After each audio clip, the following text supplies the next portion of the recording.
Hi， 大家好，好多朋友都好想知道點樣裝 Signal 同埋 Signal、WhatsApp 之間最大嘅分別係咩呢？我有一個短片係講佢哋嘅主要分別，你可以喺呢個短片底下揾到佢嘅連結。今日就同大家講解一下點樣裝 Signal。如果你仲未裝嘅話呢，就一齊嚟試試。另外，如果你仲未訂閱我個 YouTube 頻道呢，就記得考慮訂閱咯。撳埋個鐘仔呢，你就會第一時間收到我嘅新片通知。如果中意呢個短片呢，就記得俾個讚咯。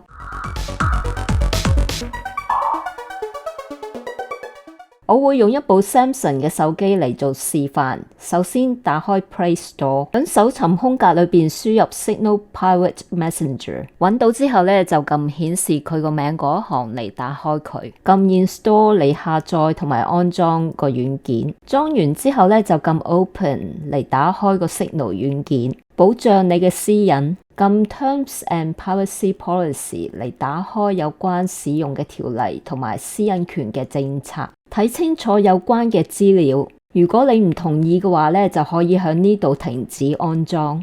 如果你同意有關嘅條例呢，就返去前面嗰頁撳 Continue 嚟繼續。當你用 Signal 同朋友聯繫、發送短信或者打一個保密嘅電話嚟通話，Signal 係需要用你手機裏邊嘅電話簿。如果你係需要多一啲時間嚟考慮嘅呢，可以撳 Not Now， 咁佢就會跳到輸入手機號碼嗰頁，撳 Continue 嚟繼續。如果你批准 Signal 用你嘅手機電話簿呢，就撳 Allow。如果你允許 Signal 嚟打電話同埋管理你嘅電話通話，就撳 Allow。首先選擇你而家響邊度，通常呢 Signal 已經幫你輸入咗國家名噶啦，跟住輸入你個手機號碼，呢個電話號碼係要有效嘅，唔可以亂咁輸入一個假嘅號碼。佢係用嚟做登記同埋接收核對碼用嘅。當輸入咗個電話號碼之後，撳 Next， 佢會請你確定電話號碼係咪啱嘅。如果你想改個電話號碼，就撳 Edit Number， 撳 OK 嚟繼續。Signal 會立即傳送一個核對碼去到你啱啱登記電話號碼嘅手機裏面。Signal 並且會自動輸入個核對碼。當你見到呢個 tick 嘅時候呢，就代表核對成功咗啦。而家你可以設定一個密碼嚟防止其他人打開你手機裏邊嘅 Signal。呢個密碼最少係4個位，你可以將數字同埋字母撈埋一齊嚟做你個密碼。輸入咗密碼之後呢，就撳 Continue 嚟確定。